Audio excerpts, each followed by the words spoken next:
Allez-y. Je vous remercie. Monsieur le Président, chers collègues, cet amendement est particulièrement intéressant puisqu'il touche à la nécessaire adaptation de notre agriculture au changement climatique. Et sur ce sujet, il serait intéressant de connaître la position de notre président de région car il joue un jeu trouble.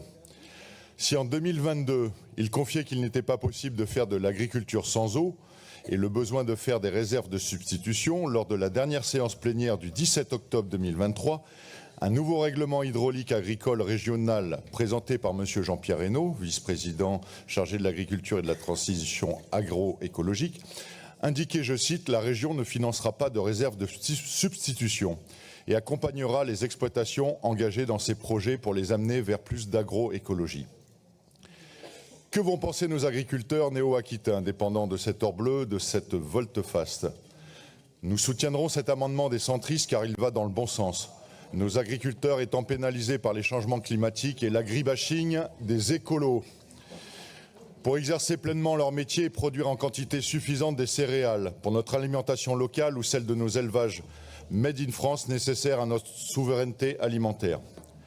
Entre les périodes de sécheresse et de pluviométrie abondante, le stockage de l'eau est une condition nécessaire et primordiale pour gérer nos besoins en eau, et en particulier par des bassins de rétention, pompant l'eau sous l'autorité d'une COP de l'eau, limitant ainsi les abus et les contre-vérités des écologistes.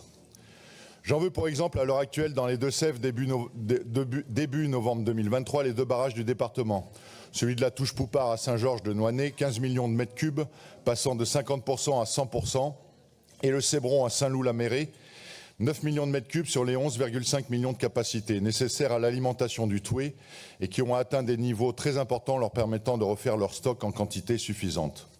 Ces surplus d'eau en hiver peuvent servir à alimenter les bassins de rétention pour l'été, aux grandes dames des écoterroristes de l'extrême gauche, mais au bénéfice des agriculteurs français profitant ainsi d'une autogestion de l'irrigation.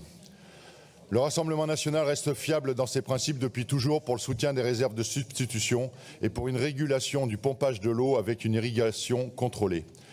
Malgré le sectarisme de nos opposants lors des votes de nos amendements ou autres, le Rassemblement national votera favorablement à cet amendement comme nous l'avons déjà fait précédemment. Je vous remercie.